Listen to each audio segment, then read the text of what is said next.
Hello students, 70th BPSC mains की हमारी series चल रही है।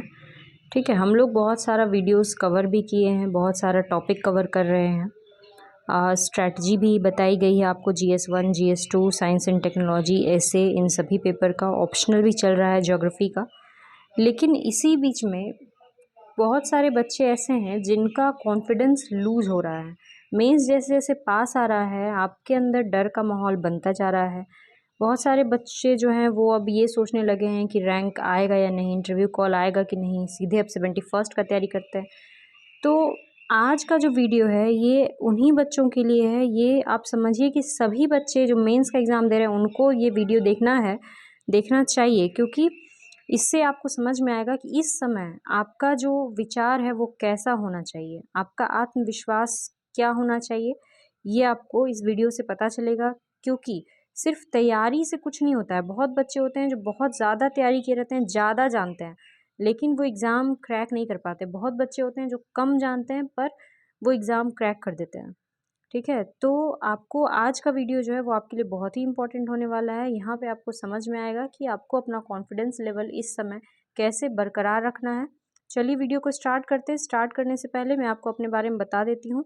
मैंने अभी तक 3 बार बीपीएससी एग्ज़ाम को क्लियर किया है और अभी मैं असिस्टेंट कमिश्नर स्टेट टैक्स के पोस्ट पर तैनात हूँ। इसके पहले मैं ब्लॉक डेवलपमेंट ऑफिसर के पोस्ट पर थी। ठीक है, तो चलिए हम लोग वीडियो स्टार्ट करते हैं। देखिए, कुछ बच्चों ने कुछ कमेंट भी किया था, वो भी मैं यहाँ पे शेयर कर रही हूँ। जैसे ये कमेंट था कि मैम टेस्ट दिए थे परफेक्शन में, GS1 का मार्क्स बहुत कम आया, DI भी पूरा नहीं बना, ऐसा लग रहा है जैसे इस बार तैयारी नहीं हो पाया है। क्या मुझे नेक्स्ट 71st के लिए अब पढ़ना चाहिए? ठीक है, बीपीएससी 70th में लग नहीं रहा है हो पाएगा। आप बताइए कि ये कोई स्टूडेंट है जिनका 70th का मेंस हो, इनको देना है। ठीक है, प्रीलिम्स इनका क्लियर है, यानी कि वो सभी बच्चे, सबसे पहले तो आप लोग ये समझिए कि अगर आपने प्रीलिम्स क्लियर किया है तो इसका मतलब आप औरों से अलग हैं। इसका मतलब प्रीलिम्स क्लियर किया, इसका मतलब ये है कि आप में सक्षमता है, आप जो है ऑफिसर बनने योग्य हैं। ठीक है, अगर आप ऑफिसर बनने योग्य नहीं होते तो आपका प्रीलिम्स ही क्लियर नहीं होता। तो आपने प्रीलिम्स क्लियर किया है, यानी आपने उस हिसाब से पढ़ाई की है और आप एक ऑफिसर की सक्षमता रखते हैं। अब इस जगह पे आके जहाँ 1 महीने बाद, 1 महीने क्या 20 दिन बाद, जहाँ 20 दिन बाद मेंस का एग्ज़ाम होना है, यहाँ पे आके आप ये सोच रहे हैं कि मैं अब इसको बीच में छोड़ देता हूँ और 71st की तैयारी करता हूँ। ये बहुत ही ज़्यादा नेगेटिव सोच है, बहुत ही ज़्यादा गलत सोच है। ठीक है, इसका उपाय क्या है वो आपको बताएंगे। कुछ और कमेंट्स देख लेते हैं। ये देखिए, ये कमेंट था कि मैम मैं 4 फुल टेस्ट दिया हूँ जिसमें एवरेज ही मार्क्स आ रहे हैं, मुझे डर लग रहा है कि इंटरव्यू कॉल आएगा या नहीं। मैम मेरा एवरेज तैयारी है, क्या मेंस क्लियर हो पाएगा? ठीक है, देखिए सबसे पहले तो क्या क्या करना है आपको, सबसे आपको जो है ना कुछ टिप्स याद रखने हैं। मेंस के लिए क्या टिप्स है आपका?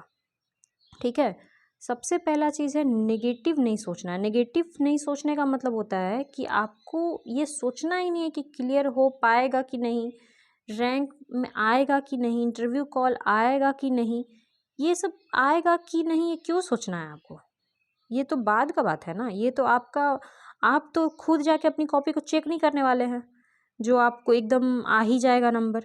बहुत सारे ऐसे स्टूडेंट होते हैं जो बहुत ही अच्छा लिख के आते हैं, पर क्या होता है कि इतना, मतलब कि क्या हो जाता है वहाँ पर कि मार्क्स जो है बहुत ही कम आ जाते हैं। हो सकता है कि जो एग्ज़ामिनर चेक करने आया है वो एक क्वेश्चन पन्ना पलटा और एक क्वेश्चन ही छोड़ दिया, चेक ही नहीं किया उसको, तो कुछ भी हो सकता है। तो ये आएगा कि नहीं, होगा कि नहीं, फ्यूचर टेंस में बात नहीं करना है।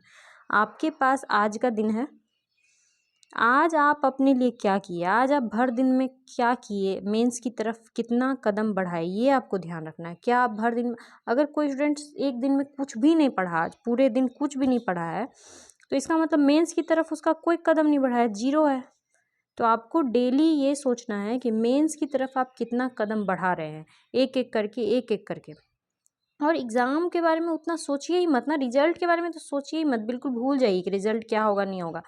आपको दूसरा काम ये करना है कि आपके दिमाग में ये चीज़ हमेशा चलते रहना चाहिए कि आपका रिज़ल्ट हो रहा है। ठीक है, ये 100% श्योर है, इसमें कोई भी डाउट नहीं रखना है।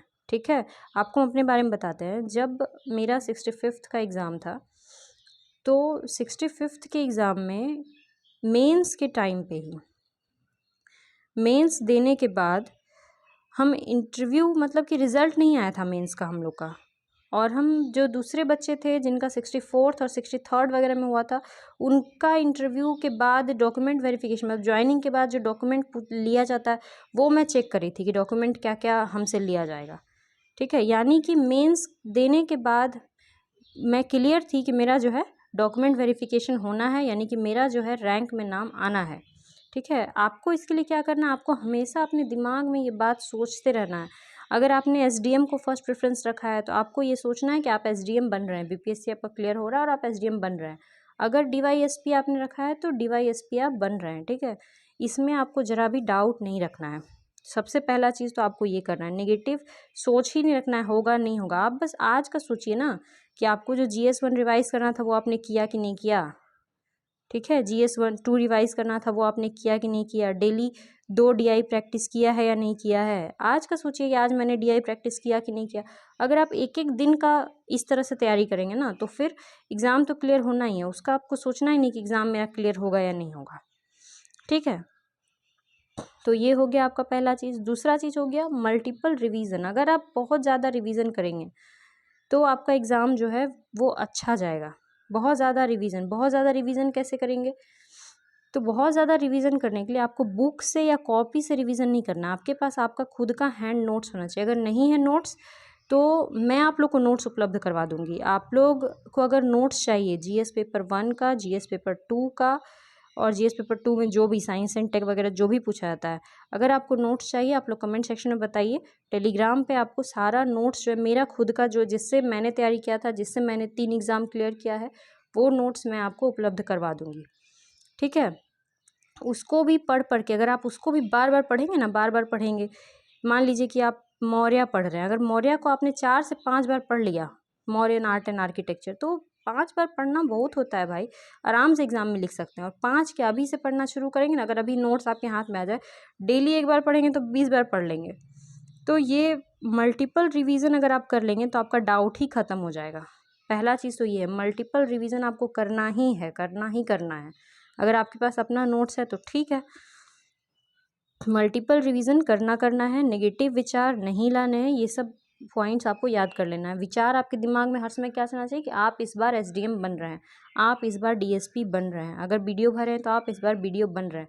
यानी जो भी आपने ऊपर रखा है फर्स्ट पोजीशन पे, या जो भी आप बनना चाहते हैं, उतना जो प्रेफरेंस था 24 प्रेफरेंस, उसमें से आप जो भी बनना चाहते थे वो आपके दिमाग में चलना चाहिए, सिर्फ वही चीज़ चलना चाहिए। बाकी ये सब डर बिल्कुल भी नहीं। किससे डर, किस बात का डर। ठीक है, मेंस क्लियर करना बहुत ही आसान है, ये बात आप लोग समझिए। ठीक है, सबसे हार्ड होता है, देखिए प्रीलिम्स, मेंस और इंटरव्यू में सबसे हार्ड प्रीलिम्स होता है। प्रीलिम्स, और प्रीलिम्स अगर कोई क्लियर कर रहा है तो मेंस तो आसानी से आप क्लियर कर सकते हैं। बस आपको क्या करना है, मल्टीपल रिवीजन करना है, डेली DI प्रैक्टिस करना है, 2 DI डेली बनाइए कम से कम, मल्टीपल रिवीजन कीजिए, यानी कि डेली GS1 GS2 रिवीजन करिए। और तीसरा चीज़ है मॉक टेस्ट।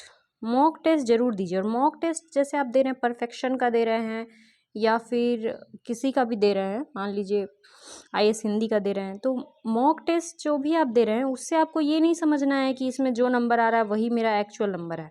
ठीक है, एग्ज़ाम में उससे ज़्यादा नंबर भी आ सकता है, या फिर अगर मॉक में बहुत ज़्यादा दे रहा है तो एग्ज़ाम में कम भी आ सकता है। जैसे मॉक में मेरा GS1 में 192 देता था, पर एग्ज़ाम में 184 ही आया था, तो कम भी आ सकता है। ठीक है, ज़्यादा कम कुछ भी हो सकता है। और मॉक टेस्ट देना एकदम ज़रूरी है, वो भी ऐसा जगह दीजिए जहाँ कॉपी चेक हो रहा हो डेली बेसिस पे। तो हम जहाँ मॉक टेस्ट दिए थे हम आपको बता देते हैं, आप वहाँ दे सकते हैं, पैसा बहुत कम लेता है वो लोग। IAS हिंदी करके है चैनल एक, ठीक है, वहाँ पे आप मॉक टेस्ट दे सकते हैं। मॉक टेस्ट ज़रूर दीजिए। मॉक टेस्ट देने से क्या होगा कि आपको 3 घंटा में कैसे लिखना है वो पता चल जाएगा। और कई वीडियो हम लोग डिस्कस भी कर चुके हैं, टाइम मैनेजमेंट कैसे करें, क्वेश्चन छूटे ना, इस बात का ध्यान रखना है। आप कम पेज लिखे हैं, वहाँ पे दे रहा है आपको 5 पेज, तो आप 5 पेज ना लिख के 4 पेज लिखेंगे तब भी चलेगा, मगर छूटे ना। हैंड राइटिंग ठीक ठाक हो, पढ़ने लायक हो, बहुत सुंदर गोल घुमा के नहीं लिखना है, बस पढ़ने लायक ठीक ठाक हैंड राइटिंग होना चाहिए। ठीक है, अगर आप ये 2-3 चीज़ों पे फोकस करेंगे, केवल अपने सक्सेस होने के बारे में सोचिए। आपको ये तो सोचना ही नहीं है कि आपका रैंक आएगा कि नहीं, ठीक है, इस तरह की जो चीज़ें, इंटरव्यू कॉल आएगा या नहीं, या फिर मेंस क्लियर होगा, डरना ही नहीं है बिल्कुल भी, क्लियर होगा या नहीं नहीं सोचना है, बस होगा। ठीक है, बस ये सोचना है कि मेरा होगा। ठीक है, और अभी आप बीच टाइम में ये बिल्कुल भी मत सोचिए कि अब मैं 61st 71st के लिए पढूं, बिल्कुल भी नहीं। ये एकदम मतलब कि नेगेटिव सोच है। आपको क्या करना है, मेंस के लिए ही पढ़ना है, और क्या पढ़ना है, मल्टीपल रिवीजन करना है। ठीक है, मल्टीपल रिवीजन। मैं भी जब कर रही थी 65th का तैयारी, तो उस टाइम पे सारा नोट्स बनाना संभव नहीं था, तो हम लोग भी अपने दोस्त लोग जो नोट्स बनाया था, हम लोग एक दूसरे से शेयर करके और फिर उसको याद करते थे। बस बस मेमोराइज करते रहते थे, मेमोराइज करते थे और प्लस मॉक टेस्ट देते थे। यही 2 चीज़ तो है, पूरा आपको याद करना और मॉक टेस्ट देते रहना, और डीआई आपका सही होना चाहिए। बस ये 3 चीज़ है और आपका मेंस जो है वो ज़रूर क्लियर हो जाएगा। ठीक है, तो आप लोग तैयारी में लगे रहिए, और इस तरह का कुछ भी डाउट हो तो आप लोग पूछ सकते हैं। All the best for exam. Thank you very much.